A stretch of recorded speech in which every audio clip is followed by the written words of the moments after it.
Alright, welcome to this video on becoming a Dynamics functional consultant. So far we've talked about tables, we've talked about Power Automates, we've talked about Azure DevOps and basically working with Azure DevOps to solve requirements and have that reflected in DevOps. In this video, we're going to discuss again about Power Automate, but we'll try to crank it up a level because the idea is that now we start getting into other use cases of Power Automate, which are very cool and which you as a consultant will be using in your day-to-day life. So in this video, we'll learn something awesome. We'll see how we can leverage Power Automate to request approval via Teams.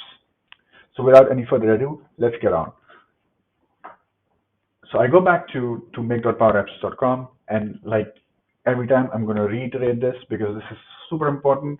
You need to make sure that you are in the right environment. You need to make sure that you're in the right solution. Without that, please do not proceed in making any customizations. So as I said, we're going to use Power Automate. So if you already remember, we go to automation, we go to cloud flows, and we click on automated.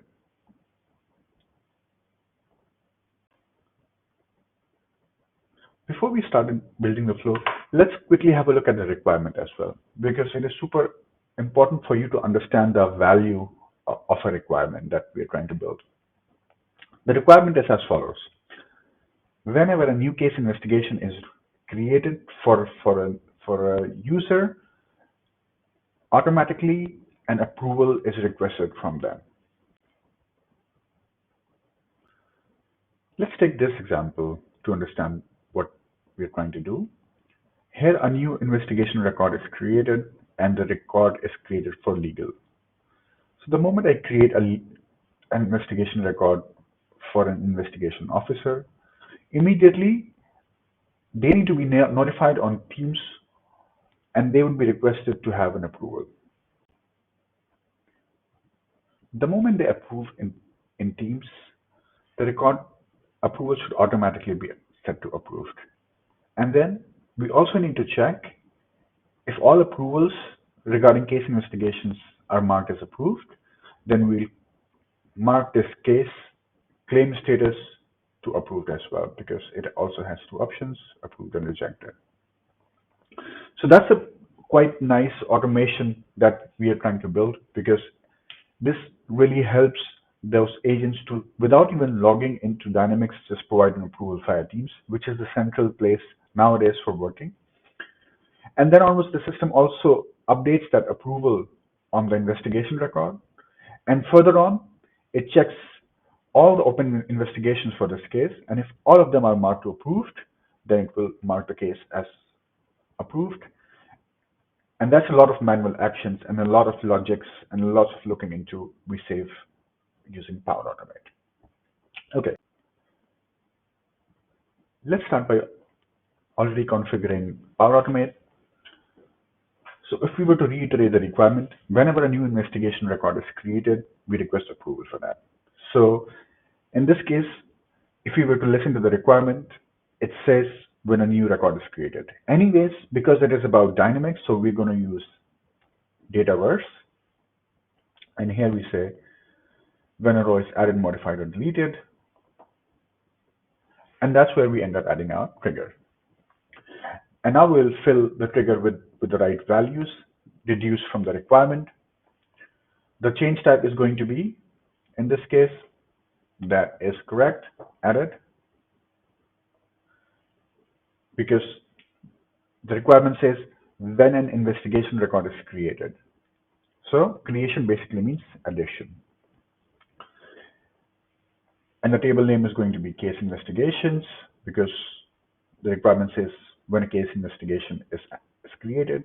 The scope always stays to organization. There are some use cases where you don't need to have organization, but we will not talk into that. I talked about those concepts now to avoid any complication. And now that this is configured, we can give it a nice name, when an investigation record is created. Okay. And then what we need to do is we need to request an approval. So here we can say request approval. And we have for approvals within Automate three options. You can create an approval, you can start and wait for an approval, or you can just wait for an approval. So let's start with start and wait for an approval. That seems most logical. And here we say approve and reject, and everyone must approve. And the case title is going to be, and the title of the approval is going to be something meaningful for the user. So approval requested for case investigation. And here you can also include case number. And let's try to search using Dynamics text, case number, but we don't have anything.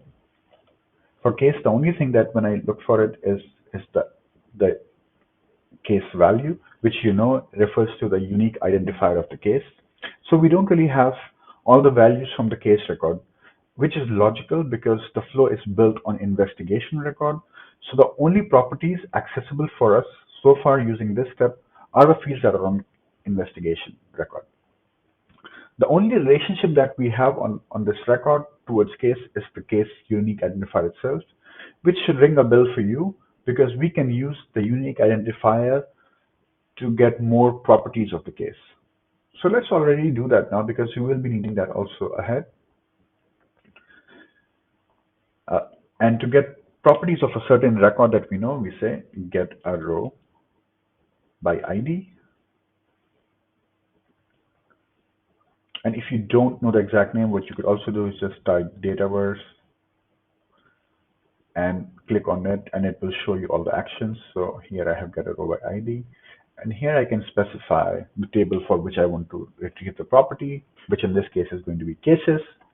And then I need to provide the row ID, which I clearly have like this.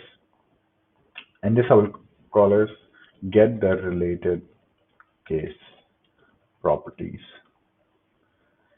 And now I should be able to approval requested for case number. I should be able to access the case number. So I say case number. And now you see that the property is here and it comes from the step get the related case properties. Very good. And then we move to our third part. Here we do provide the email address, which we also don't have. So if I say email address, but it refers to the email address of the case, which is basically to the customer. So it says the primary email address for the entity. But so this is what we're going to ignore because our goal is to send an email to the agent who will be doing the investigation and not the customer who is related to the case, which means if I go back to this record and I click on legal, I need to be able to get the email address of this guy. So let's see how we can do that. Because it's a case investigation officer, so I want to say, I want to get the property of the case investigation officer because get a row by ID again. Because what I want to do now is I want to get the email address of the user. If you remember, we created this as a lookup, which refers to the user table. So that's why the table that we are going to go towards to find the email address is going to be the user table. And here we say user and the row ID, which user record do we want to find the email address for, is going to be called case investigation officer. So let's type that in our dynamic content, case investigation officer, like you see. And this is the identifier for the case investigation officer. So when I put this, I can give it also the same name, get related case officer properties. And now I should be able to have an email address field from this step. Email address. I see a lot of them. So here it says primary email address for the user, and this is what we're going to select. If you're in doubt and if you don't know exactly what field it's going to be, you can always click on the record to find out this record if I need to go into what exactly is the table and which field I need to look for. If you look here closely, you can find a primary email field here, which shows the email address, but also the table name, that's users. So that confirms what we said earlier. And now we move on to our next topic, and that is details. Because you're sending an approval to an agent or to a user, it makes sense to also send along some information that they could use to basically judge and validate the record and then provide approval immediately. So here I can say case number we already have. So case title, case description,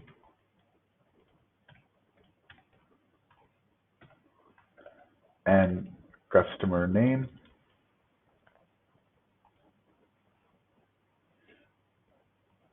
Okay, I think this is good enough to show us information. We write this as text, but what the case title is going to be, we use case title, and then case description is going to be case description. If you see, it's just description. If you see, I'm getting these property from the right step. When I search for description, I see two fields, and one description field is on the case officer property, so that's the user record, and other description is on the case properties itself. So when you have this kind of scenario where you see the same field popping up twice, then for you the next check should be, and this you should always and always check, even if you don't get a double, that you're picking the field from the right step. So I'm going to use this description, and then the customer name is going to be customer. But the customer value and type, they are not the customer names. The customer value is basically the identifier, and the customer type basically says if it's a contact or an account. So we don't really have customer name, which means we need to get the customer name. But can we get the customer name? Yes, of course. Just like other steps, we at least have the identifier of the customer, so we can use that identifier to go to the account table and get the customer. So here I can say, again, get a row by ID.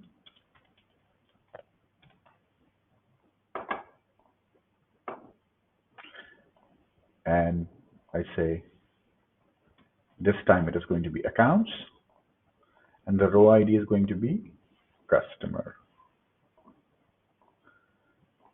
I'm going to copy the name, say, get the related customer properties. And now we should be able to get the name. Account name, yes. So we have also filled in some details. It is also possible to add link to the case so that if they do want to open the case record, it is possible. So then you can add the link here. For now, I'm going to hard code the link to the case, but it is always possible to dynamically just for every case get a unique identifier provided. But I am not going to get into that detail yet because it is going to make this video more complex. So that's why I'm going to use a hard code. But if you have a question on this, and if you would like me to make a video on how to dynamically generate URL and put that here, please feel free to put a comment and I will get back to you as soon as I can.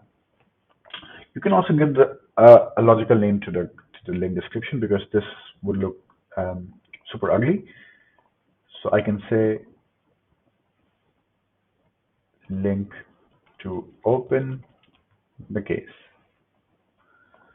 And now we have our approval step also added with all the details. But requesting an approval is not the end of it, right?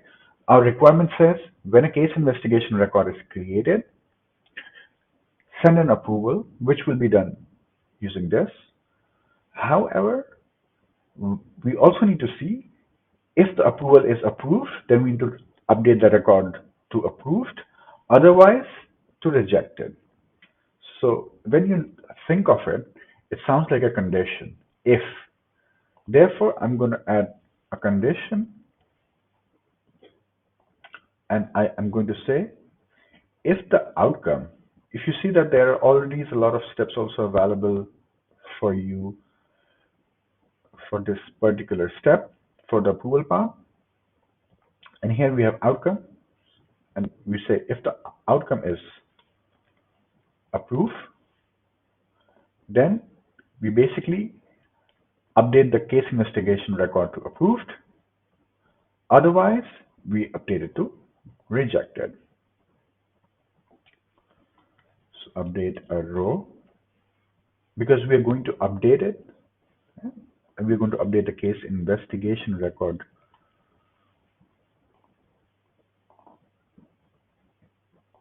and the case investigation, and this is the record. You always have to look for the unique identifier, and then you can say mark the investigation as approved. And now we look for the approval field and we say approved. And then in the same way, we can say update a row, and then we select the right step. We again choose investigation, and then the row ID is going to be case investigation again. And then you can say approval is rejected.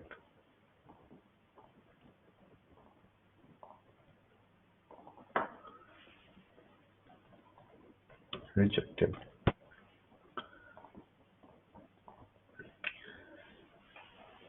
This basically means now we can also, if something is rejected, it means the case claim status could also be marked as rejected. So if one of the investigation is marked as rejected, the case record itself can be marked as rejected for claim status. So now I need to update the case, update a row.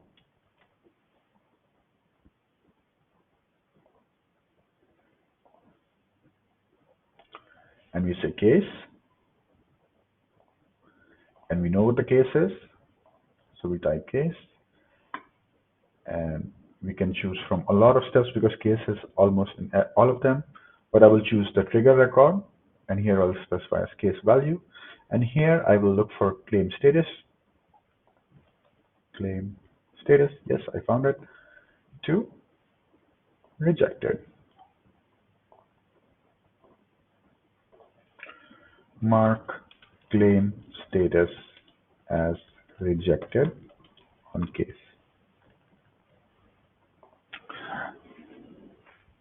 When you reject an investigation, it's already easy to decide, okay, even if one of them is rejected, we basically reject the claim status on case.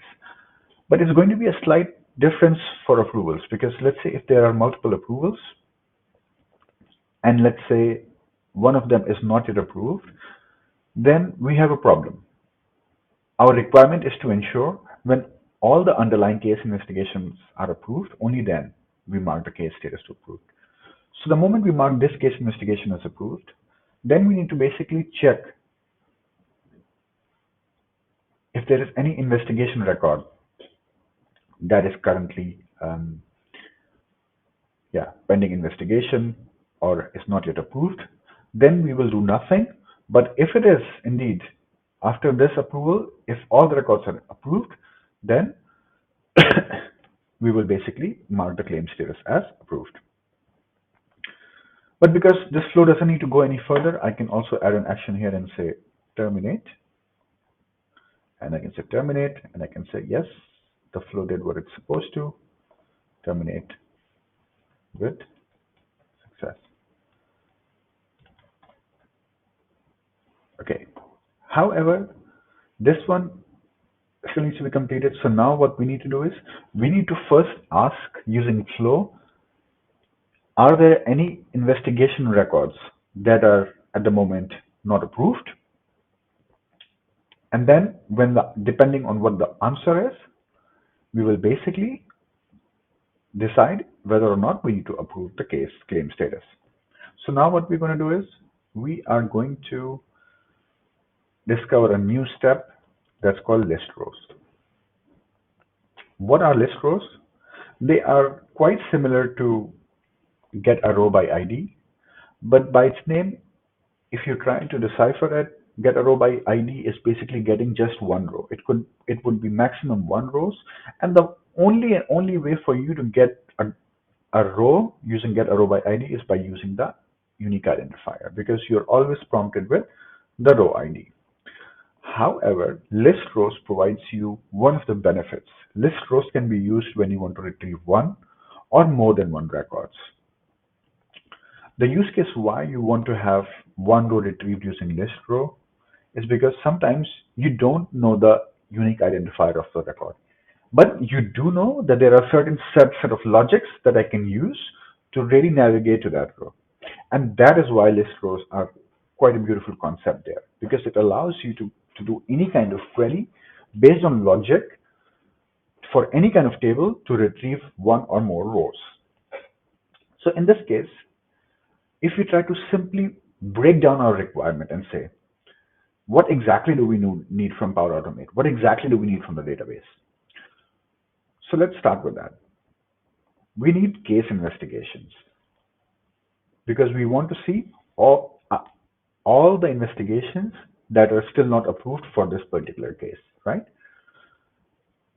So I will ask the system, Mr. System, can you go and get me all the investigations, if any, that are related to this case for which the approval status is not approved. So when I click on this, right now my step says get me all the case investigations, which is absurd. So we need to filter it down, and that's why we will use filter rows. And the first thing that we need to do is to basically try to limit it to the case itself. Okay, and this is where I would ask your attention as much as I can, because list rows are one of the most powerful concepts of uh, Power Automate, and filter rows and any of these columns can be very advantageous. Especially a combination of list rows and filter rows can let you basically explore the whole database without any challenge.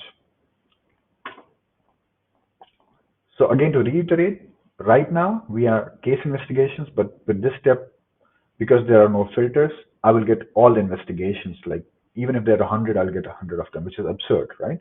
Because we want to get the investigation for the case and only the investigations which are not marked as approved. So let's see how do we logically build it. When I go to case investigation, I will just open one of the random records and I will say, and this is a tool you should definitely install, Level Up, because this saves a lot of time in trying to dig in the system and get all the technical details. So here I will just say all fields, because it gives me the technical name of all the fields that are created for this record. And here I will first search for case to get the technical name of the technical name of the case field. So here I will say I can find it. This one is the one, case, and a lookup always has a prefix but also a suffix of underscore value. So this is the value and this is the ID of the case. So I will say when this field, and this is basically literally the technical name of that case field. So that's why I really need this, equals, and this is a sort of operator that we always use, equals, EQ is always equals, and here we can specify within the semicolon because it's going to be a string, not a number. For number you don't use this. For numbers you can just say 90, but for strings you always use put it within two single inward commas, and then you want to specify the unique identifier of the case, which if you go back all the way to trigger using this. Okay, very good.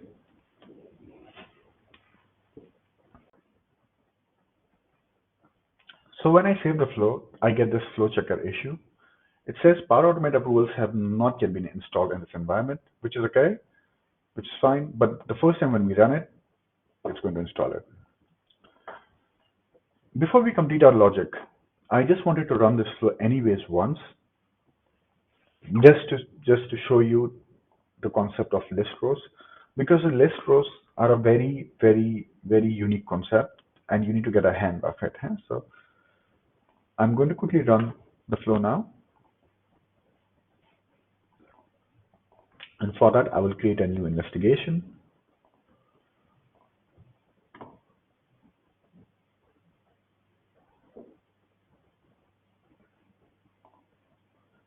In the meantime, I'll give it a logical name while it opens. It's open, so I will just say, let's say, general investigation, and it's always the same user, and then I will say close. And now if I go back, so I'm saving the record now, but if I see it's still trying to install the solution, because the moment it's saved, I will be notified here that the approval solution is still being installed for me. And that is one of the reasons why I saved the flow first and I ran it once. So in the meantime, we are building the flow.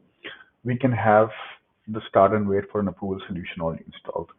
If you're working at a project at one of your customer location, then probably this might already be installed. But in my environment, it wasn't, so that's why I'm installing it now. We see that says the approvals database provisioning job is still in progress, so let it be. But we'll continue with our flow. And here we have our list rows to get all the investigations. And so far what we have is, and what I'm going to do is I'm just going to quickly take this step all the way above, because I will add it again below, but I want to show you something, especially the behavior of how list rows work. And I'm going to add a terminate here, which I recommend using for testing purposes if you don't want your flow to run all the way to the bottom. So I've added a terminate here, and before that I'm going to use a compose. You're learning very new concepts now, and compose is basically for you to just have a look at some of the values. And now, one of the most important concepts, especially when you work with list rows, is called the length. Length is very important. So I would really ask you to absorb this concept also very nicely,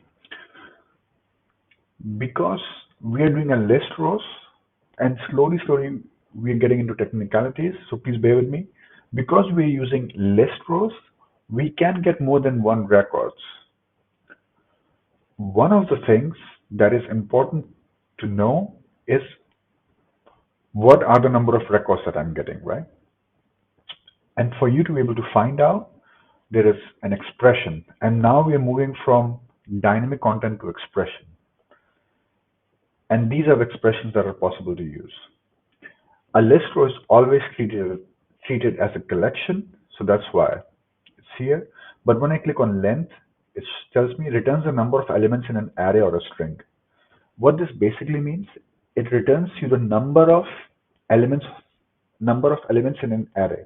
A list row output is a form of an array. An array is basically something like within two brackets 0, 1, 2, 3, 4. So 0, 1, 2, 3, 4 in total 5. So that's why the array becomes, let me quickly take this as an example. An array would look something like this: 1, 2, 3, 4, 5. So this is an array where the length will be 6. And if I get another array, let's call it A, B, A, C, B. Here the length will be 3. An array could also look like this. I'm going to make it a bit bigger so that's easier. John, Jane, Maria. Here the length would be 3 again. John, here the length is 1. And here the length is 0. So what we're trying to do is, we're trying to get the number of rows using length. So what I'm going to do is, for now, we'll try to build this query all the way from the start. What we're trying to do is list rows get me into case investigations, right? So now I've removed the filter for now to show you how many records do we really get. And we go to expressions for that and we say length.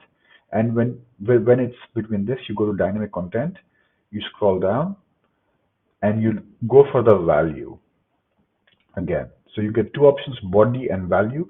And under the value segment, you have list of items. And that's why it says list of items. You click here and you click OK. So basically, so far what I have is, sorry, get case investigations. But it's getting all the case investigations. I have not added any um, filter on it yet. So I'm going to save it. And once it is saved, I might get a warning as well, which is logical. And then what I'm going to do is I'm going to run this flow just to see how many case investigations we get. Let's quickly wait for it to save. Then we check. So our flow is saved now. Like I mentioned earlier, we would get a warning because whenever you use list rows without any query, it warns you that, by the way, what you're doing is you're getting all the rows. So please add some kind of filter or limit this to a certain number of rows, which is logical. Huh? So we quickly test it because our goal is for now to get the number, get the length, because this is also what we'll try to do when we start further building our flow. Because what part we still need to build is get me all the case investigations which are not yet approved. And if we get even one record, this means that there is at least one approval pending, and then we will not mark the claim status to approve. But if we get nothing, then we will basically, this basically means that all investigation records are marked as approved. And you see that there are 14 case investigation records right now. And so this is just to let you know, when we did a query openly, we get 14 records. So now we're able to get basically all the case investigation record, but our goal is to get the case investigation records for this particular case, which are in total 3. So let's see if we can get to that point where we get to 3 case investigation records. And for this, what I'll do is I'll now start filtering it. So I'll start off with using our previous filter that we had, this one. Again, if you were to build it, it's super easy. You use the technical name of the field. So case investigation has a case record, and the technical name of that case field is this. And I say when if it is equal to the case that is mentioned on the case investigation record. So what I'm trying to say is, get me all the case investigation record where the case field equals to this case number, which is basically this case, and there are 3 records, right? So I will test the flow again, and I say save and test. And now it should return three investigation records. So it was succeeded. And every time our flow is stopping here because of this terminate. So this, as I mentioned, it's quite handy if you want to test things like this. And now you see that we are getting 3 case investigations, which is what we want. But then our last part is to also get all the case investigations that are marked as approved. So if there are any case investigations that are not marked as approved. So this is approved.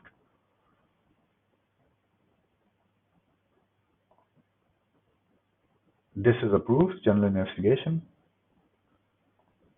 and legal investigation. This is pending. So in total, there is 1 record which is not yet approved. So going back to our requirement was, if there is even one investigation that is not approved, then do nothing. But if all the related case investigations are approved, then the case record claim status should be marked as approved. Okay, so after looking into each records, we realized at least one record is not yet approved, or one record is not approved at all. But how do we really get that in the query? So we can say, and there is again, I'll use this level up. This is an option set, and what helps you with is this field equals this value.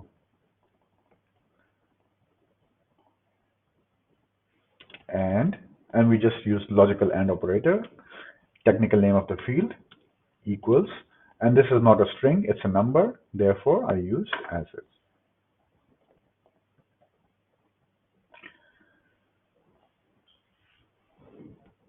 And now what we'll see is what this says: case investigation where case equals to this and case approval equals this.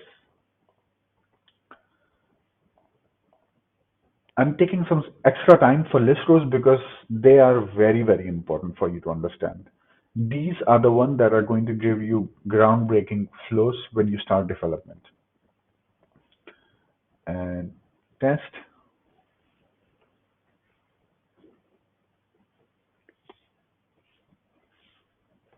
And now let's check the length. We get 2. Indeed, like expected, there were 3 records and 2 of them were marked as approved and 1 not. But what we need to build as a logic is get me all the records that are not approved. So the operator that we used for not equals is not EQ, it is an E.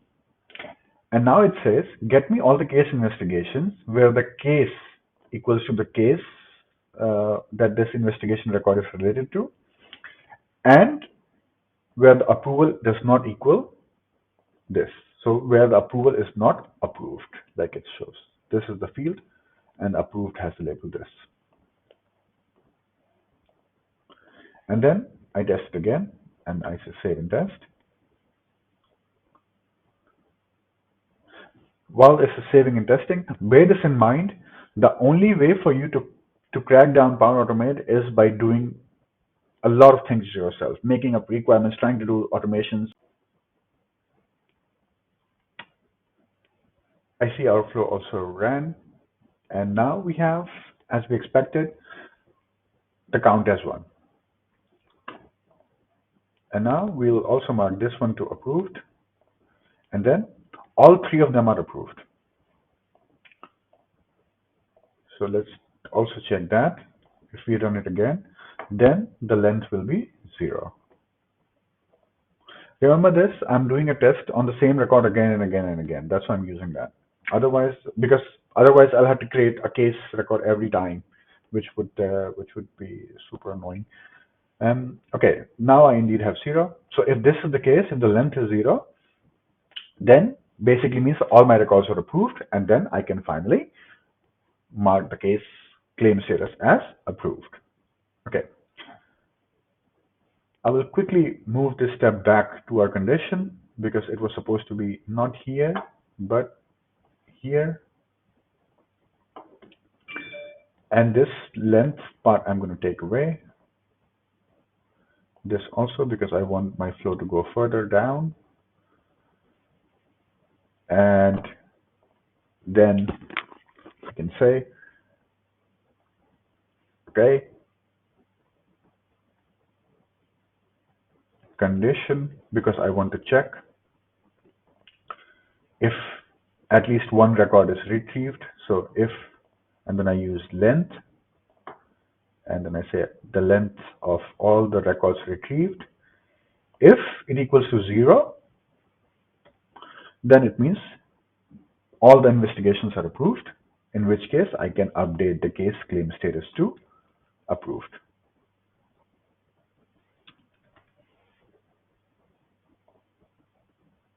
And what we need to update? We need to update the case record, related case record, and the related case record ID is case value Oh, sorry, I did something wrong. Um, apply to each is also a good concept that we need to talk about, but probably in a different video. And then we say update a row,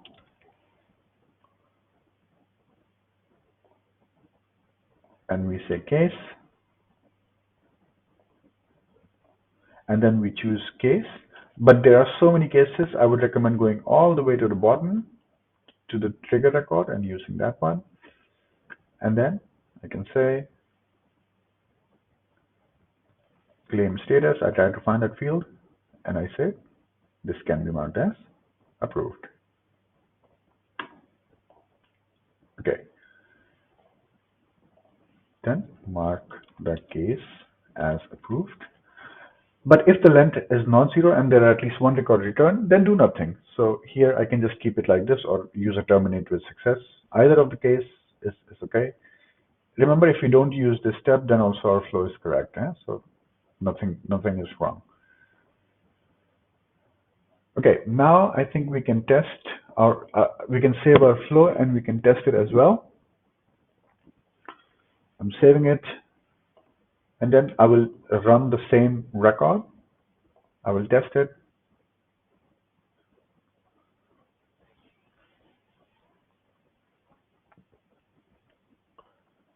I see it's running, and I see I got a notification on my Teams for approvals. And I'm going to quickly open and show that to you now.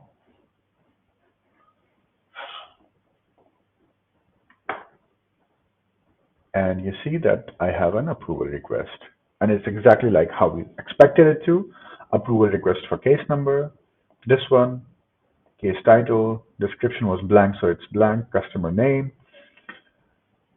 Also an option to click open the case. Let's quickly also look at the flow. So if you see, I have an approval and my flow, as stated, has done these things, gathered all the information, has initiated an approval flow, and it's waiting until I approve it. So I can mark this as approved.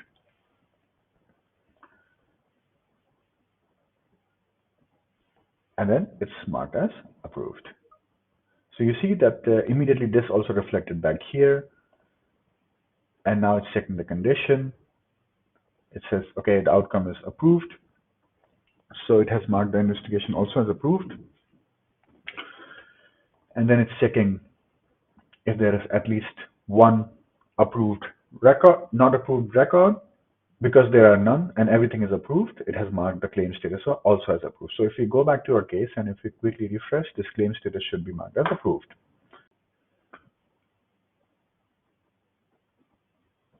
And as you see, it is marked as approved. And that basically summarizes all our requirements and how we basically build them. Just to reiterate, what we did today was we built a Power Automate to request approvals, and when the approval is sent on Teams and the user on Teams approves the approval, then that approval comes back in Dynamics and is stored as approved. And then also for all these three investigations, if all of them are marked as approved, then we, on a header level, on a case level, we also mark the claim status to approved. All of what we saw today, we built today, it's really a lot of automation. And this is, if you join as a consultant, this is actually too much for you to do in the first place. But having this knowledge, being prepared for this really gives you an edge when you are facing interviews or when you are on the job. So I would really recommend going through these videos again and again if you have to prepare for an interview or if you want to really understand the concepts. And if still there are some gaps that you would find in these learnings, please feel free to put them in comments. Please give me suggestions so that I can really fill those gaps and make another videos for them. In the meantime, happy learning.